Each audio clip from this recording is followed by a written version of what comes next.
Hello and welcome. My name is Allison Ban, and I'm the Executive Director of SPARK, a Center for Social Research Innovation here at McMaster.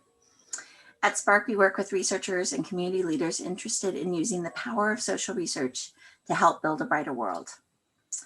I'd like to begin by giving honor and thanks to the Haudenosaunee and Anishinaabe nations as the traditional inhabitants of the lands where McMaster stands.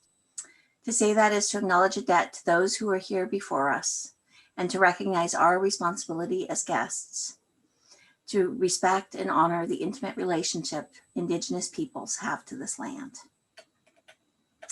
This talk is part of SPARK's Productivity During Pandemic series, a weekly talk that will proceed as long as the pandemic does on Fridays at 10:30, featuring a researcher who's looking at an intriguing topic or building new methods to answer their research questions. And today I'm delighted to welcome Camila Caro to speak with us. Building on recent research on gaming, she's developed a measure of gaming during difficult situations and explores the role of emotional regulation and coping self-efficacy as predictors for gaming behavior during difficult times. Camila is a psychology graduate from the University of Buckingham and currently an MSc student at Buckingham.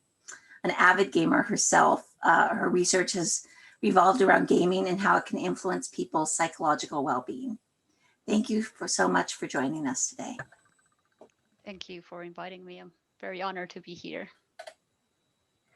So I'm going to talk about gaming when things get tough. And as Allison was saying, how emotion regulation and coping self-efficacy can influence gaming during difficult life situations.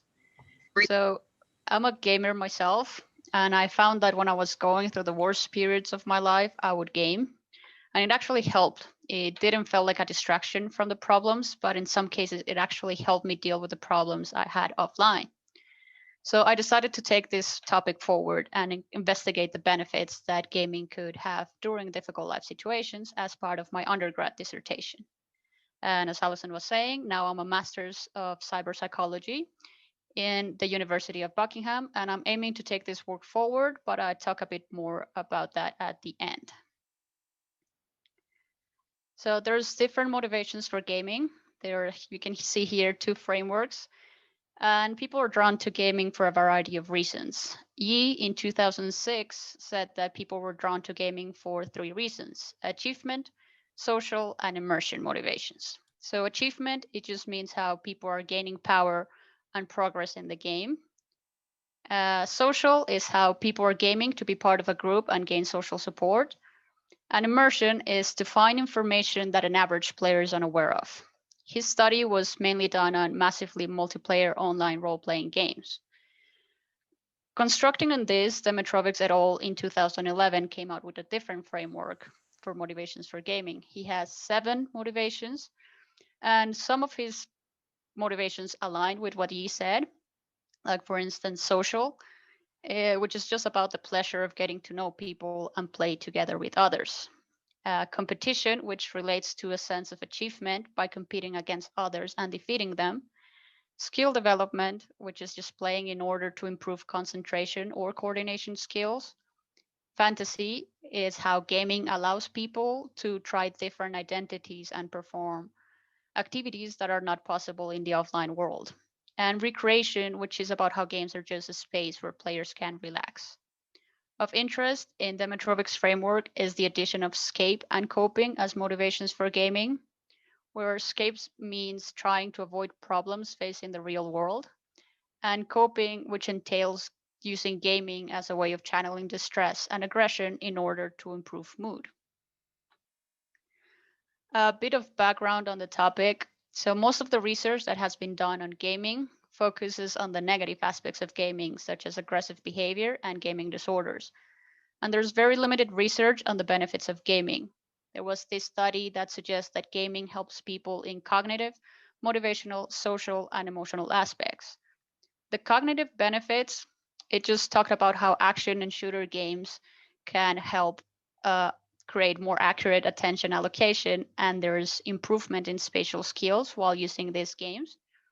The motivational benefits are how games can foster resilience against challenges, which cultivates a persistent and optimistic motivational style that can generalize to other offline contexts. The social benefits is how games can help players acquire pro-social skills when playing with a team and enhances cooperative behavior offline. And the emotional aspects, well, benefits, it's how gaming can enhance players' emotional states and it promotes relaxation. In this study, it was also good to note that in order for a player to feel the emotional benefits of a game, they should have good emotion regulation techniques. But this is not the only study done on the benefits of gaming, while other studies suggest that gaming can enhance social capital and how video games can help people recuperate from stress and in turn enhance their coping skills. On the topic of gaming during difficult life situations, there was not much to go from when I started researching this. And we found this qualitative study, which highlighted 6 themes around player engagement during difficult life situations from Yacovides and Meckler in 2019. These themes, much needed respite, which talks about how gaming helps participants escape their daily stresses, dealing with feelings, which is gaming as a way to work through their feelings, connection, which games provide a valuable social support, personal change and growth, how gaming helps participants change themselves in a positive way, gaming as a lifeline, which is how games can provide a lifeline to players in times of existential doubt, and lastly, gaming as an obstacle to living well, which says that sometimes games can be detrimental to well-being during difficult life situations. This suggests that video games may be good for coping during challenging or stressful life events, but that games are not only about distraction and escape. So these themes show both the benefits and downfalls that are associated with gaming during difficult life events. And the outcomes are likely to vary due to various individuals' factors. So not only was important for us to explore gaming during difficult life situations, but also the factors that could underpin this behavior, such as emotion regulation and coping self-efficacy. Why emotion regulation? Well, emotion regulation is an individual's implicit or explicit attempt to modify the emotions felt. And there are 2 strategies for emotion regulation: cognitive reappraisal and expressive suppression. For cognitive reappraisal, that's how an individual shifts the way they're thinking about a situation, which in turn alters the emotional impact of that situation. This usually occurs early and happens before the emotional response has been fully generated. So it alters the emotional cores and reduces negative feelings. While expressive suppression is a strategy that happens when the emotional response has already been generated, and it relies on making an effortful behavioral response to the emotion. People might be able to suppress the behavioral response to negative emotions, but it doesn't always reduce the experience of the negative feeling, and it can actually allow them to remain unsolved. This is why this is considered a maladaptive strategy towards emotion regulation. There are some studies that suggest that difficulties in emotion regulation have been implicated in problematic gaming and internet gaming disorder. But there's also studies showing that adolescents who play regularly are better at regulating their emotions than irregular players, which suggests that emotion regulation is an important construct for further exploration in the context of gaming in difficult life situations. Why coping self-efficacy? Well, coping self-efficacy is an individual's confidence and perceived ability to cope when facing life challenges. And usually, studies suggest that gaming can be seen as a maladaptive coping mechanism. But there are actually 2 types of coping styles identified by Lazarus and Folkman in 1984, namely problem-focused coping, in which people aim to reduce or remove the cause of distress, and emotion-focused coping, in which people are trying to reduce the emotional distress that a problem caused. Some studies suggest that gaming can enhance positive emotions and help with mood repair, which in turn helps people replenish depleted resources and helps them recover from stress and strain. And there's studies suggesting that players with an emotion-focused coping style were more likely to engage in gaming during stressful situations. We can see here that coping and coping styles are important to explore in the context of gaming, but since coping self-efficacy, as I explained, is how confident a person is on their ability to cope with problems. And like this confidence might be the key in understanding the extent to which people seek out gaming during difficult life situations. Although links between these variables and gaming already exist in general, they have not been examined in relation to gaming in difficult life situations specifically. So we had two research questions for this paper. The first one, how can we measure the extent to which individuals engage in gaming during difficult life situations? And our second research question, can emotion regulation and coping self-efficacy predict gaming behavior during difficult life situations?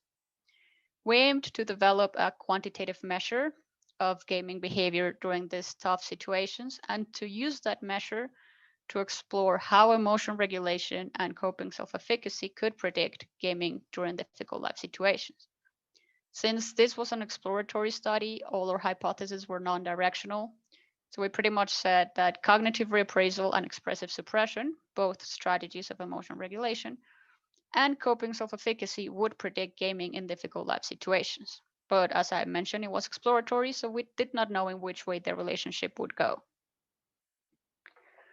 For the scale development, we based our scale creation on the Yacovides and Meckler qualitative study, and we chose four key themes from that study, namely much needed respite, dealing with feelings, connection, and gaming as a lifeline. We wanted the scale to measure the extent to which participants turn to gaming during difficult life events. So we thought about items for each theme, and then we compared notes to change the wording on some items and discard similar ones.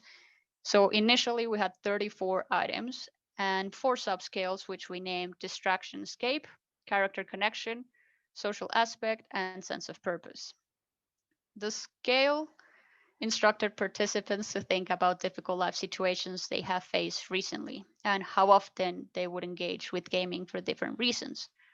For instance, for the distraction and escape theme, we would ask them how often they would start a game just to keep their mind off the situation. For the character connection, we had questions like how often do they use character customization tools in a game as a cathartic way to deal with their own problems. Social aspect had items such as how often do they turn to gaming to feel less lonely or isolated. And now with a pandemic going on, I think a lot of gamers will relate with this question. And finally, for sense of purpose, we had questions like how often do they turn to gaming to have something to aim for? For the purpose of this study, difficult life situations were conceptualized as negative, stressful situations in life that require the use of coping strategies. So this could range from moving home to coping with loss, relationship breakdowns. And we did this study before the pandemic. So I guess if we were doing this now, we could also include the difficult times of going through a global pandemic. Participants were asked to respond this scale in a five-point Likert scale, when one was almost never or never, and five was almost always or always, just to keep it in line with with response options from previous scales on gaming motivations. This study required participants to be 16 years or older and to engage in a gaming session at least once a week. We had 667 participants who took part, and we recruited most of them through different gaming forums on Reddit. There was a majority of males, and they were aged from 16 to 64 years old. We also asked them about the time playing on average during a typical week, and time playing on average on a week when there was stress. And we found that people were playing more in times when they were going through stressful situations, which suggests that there is something about gaming that is appealing during difficult life situations. We also asked them about their favorite genre, just to try to keep it balanced across all gaming genres and to avoid focusing on one specific game or one specific genre. We found that amongst our participants, role playing was the favorite genre, but it was only like 24.6%. So it was pretty balanced across all the genres we can see here. To examine the validity and reliability of the scale we created, we ran a principal component analysis set to extract four factors. because the scale was developed with 4 themes in mind. But actually, when comparing the eigenvalues against the scree plot with no factors set, it indicated a point of inflection at 4, confirming our initial decision. The 4-component solution explained 52.53% of the variance, and items with factor loadings below 0.4 and that cross-loaded on more than one factor were removed. So out of the initial 34 items, 26 items were retained. The 4 factors mapped on the original themes we thought of when developing the scales, and we renamed this as distraction from difficulties, which linked to the much needed respite from that qualitative study. And it relates to people using gaming as a distraction from the problems they might be facing. Sense of purpose linked with the gaming as a lifeline theme, and it relates to the use of gaming to feel a sense of achievement when dealing with difficulties. Connection with others linked with the connection theme, and it's about how people use games to connect and seek social support when they're not feeling so great. And lastly, in-game character connection and simulation, which linked with the dealing with feelings in the Jacobides and Meckler study. And it relates to how players are using gaming to simulate their offline challenges in an effort to cope with them. Distraction from difficulties and sense of purpose were both indirect ways to use gaming as a coping tool when going through difficult life situations, while connection with others and in-game character connection and simulation reflect direct attempts to deal with problems using gaming. The Chromebox alpha for the whole scale was 0.92, and each subscale had a Chromebox alpha of above 0.8, indicating high reliability. We did an inter-item analysis, which indicated that removing any more items would decrease reliability, so we kept 26 items. To further validate the gaming in difficult life situations scale, we ran a correlation of the 4 subscales with an established measure of gaming motives.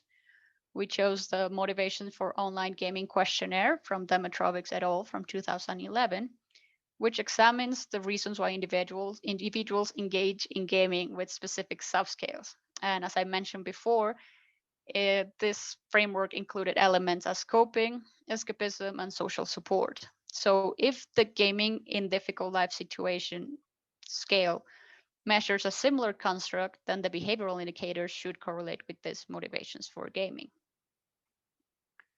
We found that all 4 subscales strongly correlated with the motivations for online gaming questionnaire.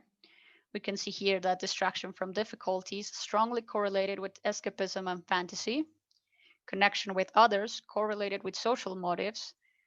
In-game character connection and simulation correlated with fantasy. And sense of purpose correlated with fantasy and escapism. It was interesting to see that both the indirect ways of coping with the use of gaming correlated with both escape and fantasy. And these strong correlations add further weight to the validation of the gaming in difficult life situations scale. Although 4 subscales emerge in the gaming in difficult life situations, we did this exploratory analysis using just the overall score of the scale as an initial investigation in the area. You can see here that gaming in difficult life situations significantly correlated with all the study variables. We found significant positive correlations with time spent gaming in an average week and expressive suppression, while significant negative correlations were found for age, cognitive reappraisal, and coping self-efficacy. We also found a strong positive correlation between cognitive reappraisal and coping self-efficacy, and a negative correlation between coping self-efficacy and expressive suppression, suggesting that lower levels of coping self-efficacy tend to show a maladaptive emotion regulation technique, while better coping self-efficacy suggests an adaptive emotion regulation technique. Age was negatively correlated with gaming in difficult life situation scores and expressive suppression, which suggests that older players tend to score lower on each of these measures. And we found positive correlations between age and both cognitive reappraisal and coping self-efficacy, indicating that older players tend to score higher on these measures. To examine if the main variables could predict gaming in difficult life situations, a hierarchical multiple regression analysis was conducted. Age and time spent gaming in an average week were controlled for and were entered in the first step of the analysis, while the three main variables were entered at step 2. The control variables, namely age and time spent gaming in an average week, explained 9.6% of the variance. And after including the three main variables, cognitive reappraisal, expressive suppression, and coping self-efficacy, this variance increased to 11.7%. Time spent gaming in an average week was the strongest predictor of gaming behavior in difficult life situations. Age and coping self-efficacy also predicted gaming in difficult life situation scores. So with this information, we could accept hypothesis 3, which just stated that coping self-efficacy could predict gaming in difficult life situations. However, cognitive reappraisal and expressive suppression, both the strategies from emotion regulation, did not predict gaming in difficult life situations. So we could reject the first and second hypothesis. What does it mean? So we know that people are not only using gaming as a distraction from their challenges, but gaming can be used as a direct attempt to cope with problems by either getting social support or by having people simulate their problems in a virtual environment and learning to overcome them. Younger age and more time spent gaming were significant predictors of gaming during difficult life situations, but we also found that younger age was associated with higher expressive suppression and lower cognitive reappraisal and coping self-efficacy, which means that younger players who are still developing adaptive emotion regulation and coping skills may be turning to games when experiencing strain, which in turn can help them enhance their coping abilities, suggesting that gaming can be a powerful tool to have when going through difficult life situations. More time gaming demonstrated poor emotion regulation and lower coping self-efficacy. And time spent gaming was actually the strongest predictor for gaming behavior during difficult life situations, which just means that people who are already enjoying video games during their normal lives are the people who use gaming when things get tough. From the three main study variables, only lower coping self-efficacy was a significant predictor of gaming in difficult life situations, which suggests that maybe players with lower coping self-efficacy might be using gaming to enhance their coping abilities. This was the first study to develop a measure to measure gaming in difficult life situations. So there's several implications for this. For some people, life challenges can lead to impaired functioning, while others demonstrate resilience over their experiences.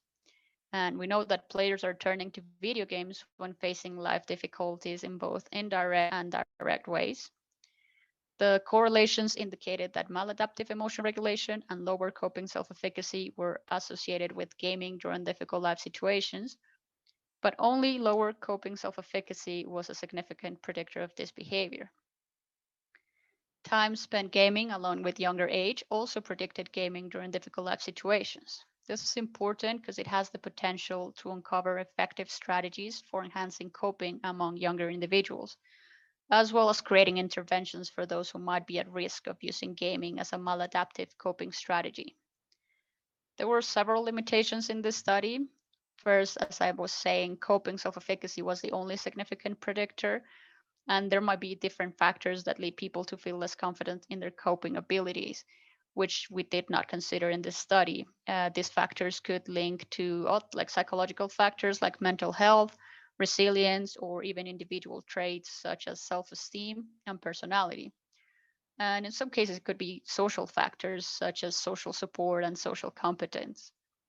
And while this study addresses some gaps in current research and presents a new measure, the findings are based on an overall score on the gaming in difficult life situations measure, when results showed that there are actually 4 distinct subclasses in relation to this gaming behavior when things are not going good. And it actually included both indirect and direct ways of coping with life problems.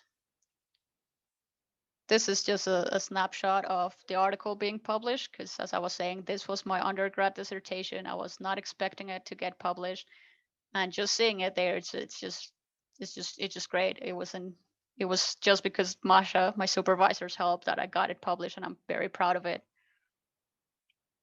And right now, as I was saying, I'm a master's in cyber psychology still at the University of Buckingham, and I'm looking into each individual subskill because the study I just talked about was made using an overall composite score for gaming in difficult life situations. So now I'm looking into each individual subscale to examine their impact on well-being, but not only general well-being, but both hedonic and eudaimonic well-being. There are some studies suggesting that exposure to media relates to well-being, and to regulate stress, people consume hedonic media, and to self-develop or learn something new or cope with challenges, people consume eudaimonic media. Since gaming can boost feelings of competence, autonomy, and relatedness in line with Desi's and Ryan's self-determination theory, which are constructs believed to improve well-being in addition with purpose in life, realization of potential, and self-acceptance. And we know that people are playing when things don't go well as a way to improve their mood, not only for the instant gratification, which could be considered just the hedonic well-being part, but for some people, games are a way to learn virtually how to deal with their offline problems, which would be the eudaimonic well-being. So based on this study, I'm just now researching if different ways of engaging with video games during difficult life situations have different impact on indicators of well-being. So far, my hypotheses are that players that are drawn to gaming in difficult life situations for the connection with others and in-game character connection and simulation factors will show higher levels of eudaimonic well-being, while players that are drawn to gaming during difficult life situations for the distraction from difficulties factor will show high levels of hedonic well-being. And since the sense of purpose factor was about achievement, but it was also an indirect way of coping, my hypothesis for this factor is non-directional, so I don't know if it's gonna go either hedonic or eudaimonic. I just hope it's gonna go somewhere. But as I was saying, this study is still on its baby legs, and I hope I find something positive, especially now when difficult life situations is pretty much the world we live in mid-pandemic. And I truly believe that games can help people deal with these harsh situations and actually teach them how to deal with problems that they might encounter in the future. And those are the references, and that's it. Any questions? Thank you, Camila. If you have questions, feel free to just turn on your microphone, or you're welcome to put it in chat, and we will ask it for you.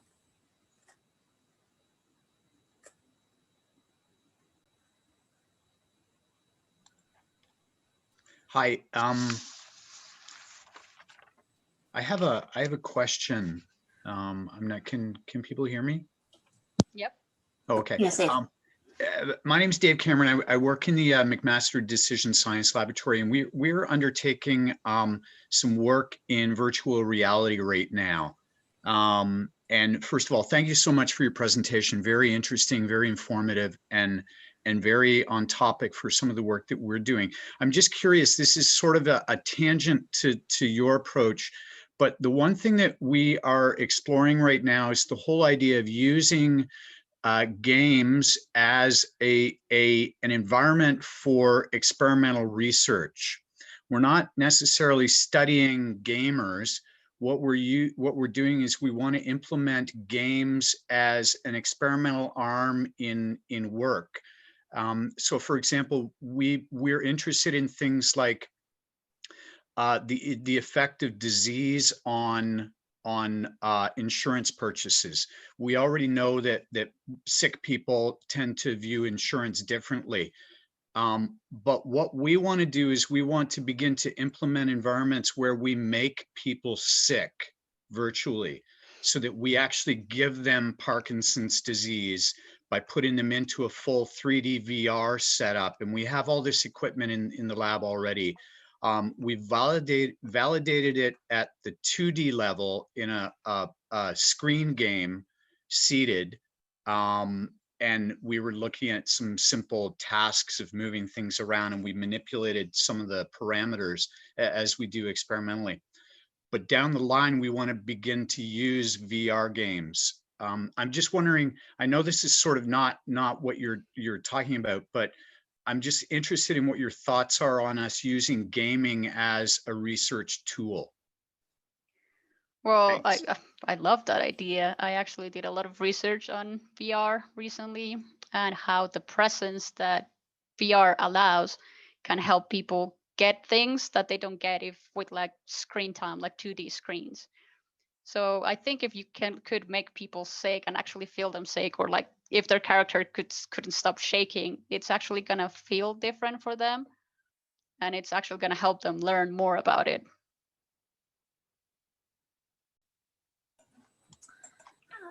We have a question that came in through the chat from Rochelle, and Michelle's wondering if there is any interest in looking at the findings with a gender-focused lens in the future.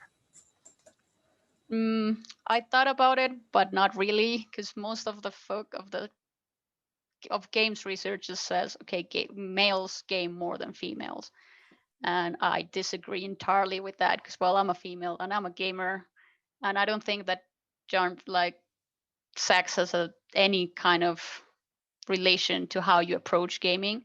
Maybe how you're treated in like online games, but not in how games could be beneficial for you in difficult life situations.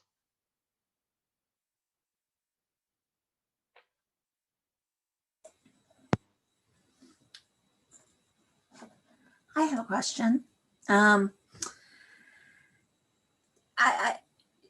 find the idea really intriguing, and I've been linking it to the kinds of habits that I have that I recognize as maladaptive, but that are also part of my cycle of calming myself down and emotional regulation. So, for instance, if I'm in a really stressful place, I need to just watch really, really stupid television for a while before I can actually do any of my really great coping mechanisms. Like I'm a meditator and I do a lot of hiking, but I can't do any of that directly. I always have to go through the stage of horrendous reality television. So I'm really curious about that we do have these things that are distractive and allow us to step away, and that can be both incredibly maladaptive, we see it all the time, and also a step in the process of a really strong adaptive regime. Just really, it's fascinating.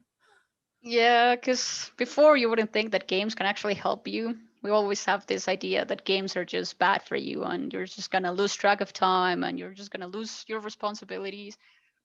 But for some people, that's how they relax and that's how they process things. And there are great games that are like not for education purposes, but actually helps you see mental health different. Like there are games that talk about depression, and I've talked with people that went through those games and they were like, yeah, that's exactly how I feel. There's games that teach you how to breathe when you're having anxiety, and it's just incredible how these little things that we just think, oh, it's just a little hobby to waste time, can help us in the future.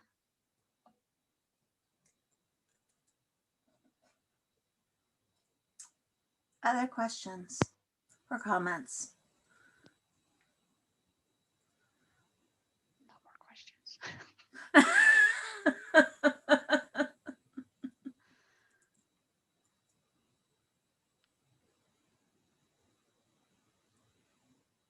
I have a question that maybe your study has information in, or can some hint as to the answer, or maybe not. But I'm wondering about the genre of games, and whether the genre of games that people are interested in either is associated with, you know, these you know, kind of helpful characteristics, or if people switch games or choose to play certain games when they are facing different types of kind of challenges. So it's really a question about genre, right? Because there are you know, games that have different moods to them as well. And so I wonder if you have any insights from your previous work that relate to the genre of games that people choose to play in general, or if there's some sort of kind of genre switching that happens when someone is facing an acute situation that causes them stress, or if your study has any insights to speak to that. So my study didn't focus specifically on genre. We tried to ask people from every genre we could think of. And I think it just depends. It's like an individual preference. For some people, some games, like if they're too stressed, they're just going to go into an action shooting game and just completely unload their stress on shooting people. But for some others, they just want like the simulation of like playing Sims and creating a family or creating a city and just seeing this city grow. But I think it's not like set in stone. Like people would change this preference over time. But I actually did not research that in specifics.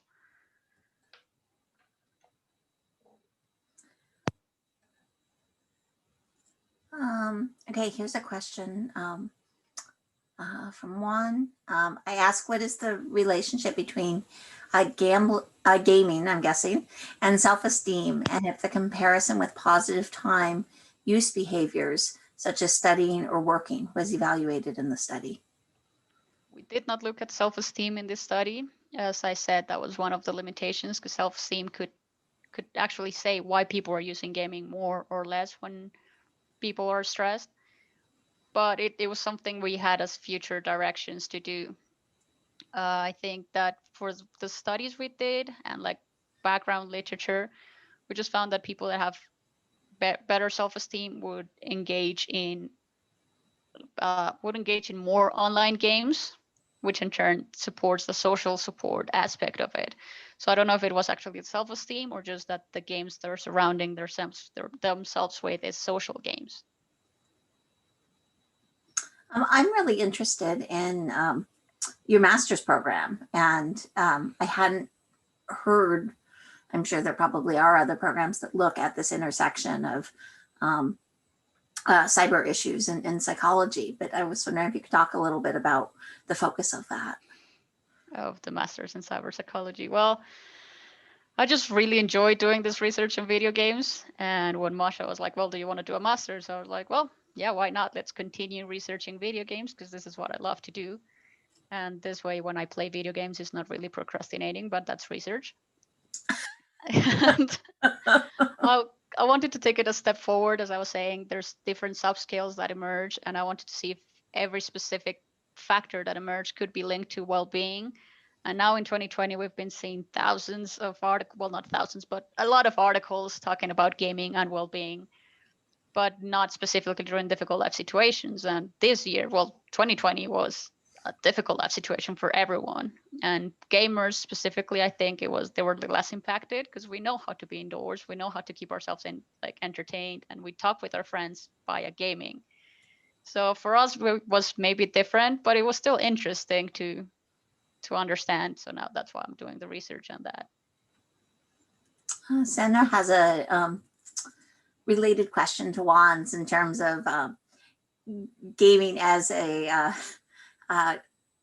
competitor for one's time with studying and information literacy. I don't know if there have been any studies or anything that you can sort of comment on about, that connection. And Zina, please jump in if I've phrased the question incorrectly. No, thanks very much, Alison. And it's good to see you. I took a course with you at McPherson, so it's great to see you. Yeah, I remember. And lovely presentation. Really, really awesome. All that analysis, thought that was put into it, really. The question here, yes, sometimes, excuse me, sometimes the thing is when humans do something for innate reasons, you have to be very careful, I think, when all of a sudden you try to take that human nature and channel or stream it in a particular direction. What David said earlier is very interesting, because that's actually a very useful skill to perhaps see what your life would be like under certain medical conditions.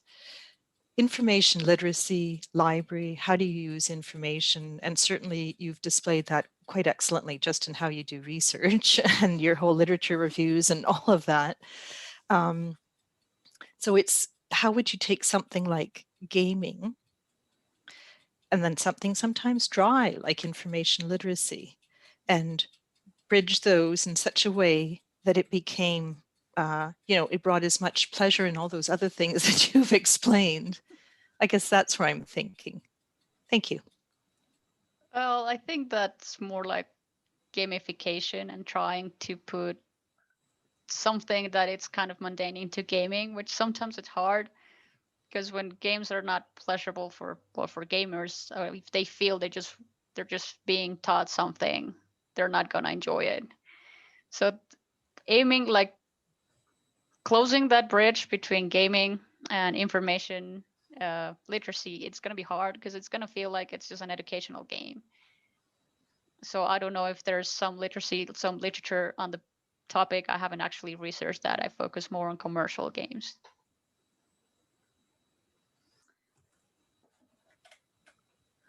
Rochelle agrees with you in the chat about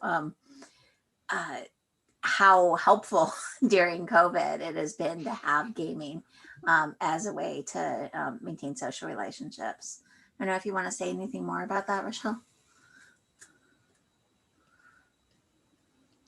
Yeah, I think it's just, adding to it. It's funny because the way that I've looked at it as, it's almost challenging to kind of think about interacting with folks that in real life, and to see them on Zoom. Like, that was something that was very interesting, to be like, oh, I don't want to be on a Zoom call with my, real life friends, air quote, because there's something sad about that interaction to me. But there's been so many positive things about having interactions with folks that you only know within a virtual capacity.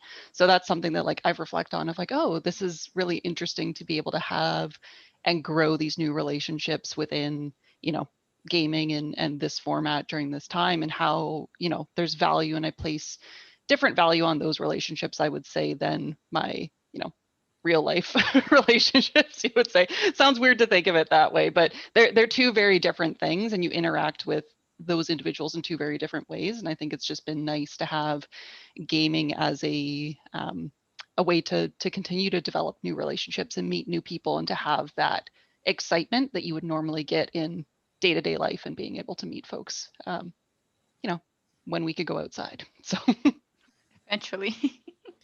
I agree. And I wonder, because it seems like I, for instance, have a very, I'm someone who normally has a very small circle of close friends, and as am not kind of very into like kind of big anonymous parties or get-togethers and that type of socializing.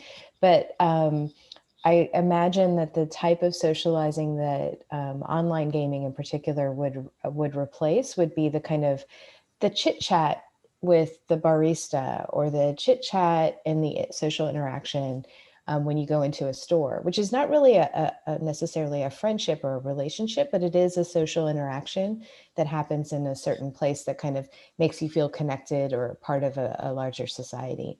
And so I could definitely see social interactions online as kind of filling in for those types of informal social kind of brushes against other humans that we don't get if we're not really going out to the coffee shop or shopping in the same way. yeah, and I would agree, because it's almost, any interactions that you're having out in the world right now, there's kind of a barrier of, you're you don't know how to feel around certain individuals, right? Because there's a lot of fear, and there's a lot of those things that are kind of happening right now. So even if you are meeting people at the coffee shop, you're not getting the same interactions that you would have in day-to-day life, not having a pandemic and a lot of fear and a lot of things that are coming into just in-person social interactions. So it's almost if gaming and those relationships, you're removing those barriers right now, which makes it a lot more fluid to have conversations and chit chat, and to build that relationship, because you're not worried about any fear aspect to do with being outside and everything that's kind of happening with that. So super interesting. Yeah, it makes sense to me.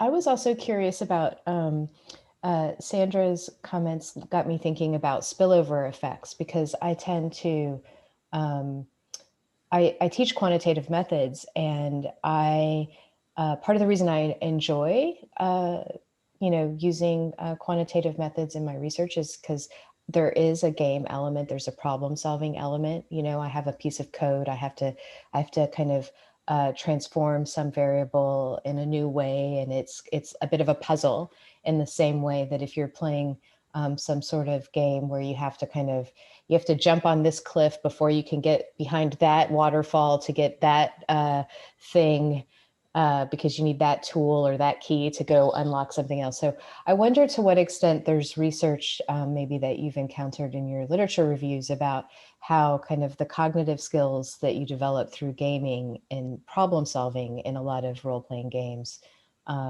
then kind of may have some positive spillover effect to kind of your ability to ferret out new information or navigate websites or figure out kind of the logical steps. I need to do X before I can do Y, those types of things kind of in real life as well. I know that's not the focus of your research, but I'm wondering if there's literature that other psychologists have done that kind of point to spillover kind of positive effects in real life.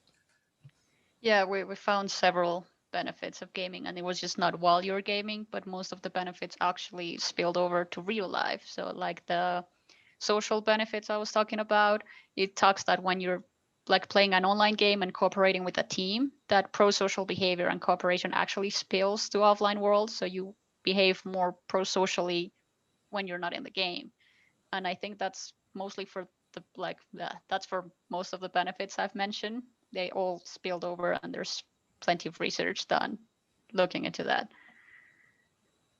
Juan had a comment in the chat about, I think, following up on this conversation about the absence of simple social networks now, and the interactions and relationships within online gaming being more challenging than that. I don't know if you want to speak more about that at all, Juan. Okay. So I'm going to try to do my best to sum this up and say, I think there is an argument to be made that within sort of simple social interactions on the street or something, there's maybe a more narrow range of ways that people might interact with each other. Whereas I would posit that you might have less kind of direct control, or the nature of the interactions might not be as constrained within gaming environments. I don't know if you think that's true, if you or how you would frame a reaction to that as a supposition. Well, I guess that people are actually more open in online interactions, and in gaming, when you can't actually, it's not like a Zoom call where you can see the other person's body language and stuff like that. You're only listening to voice and seeing a character. I don't think it's more challenging than in real life, because in real life you have to take account into what the other person is understanding, how you're looking and what you're wearing. I don't know, like it's weird in real life, but in games you're just a voice and you can do anything you want. And well, this inhibition effect, you can just, no one's gonna know it's you, no one's gonna know how you look like, and relationships are easier in online games.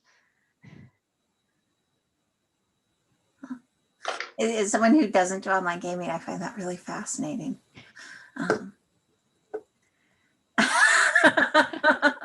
Michelle says on the internet, no one knows you're a dog. Exactly. That was a famous New Yorker cartoon, wasn't it?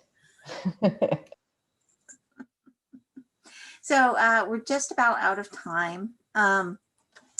We have a very simple 2-minute survey that just basically asks how this was as a use of your time. If you could fill that out, we'd very much appreciate it. And thank you so much, Camila. This was incredibly informative and very, very interesting.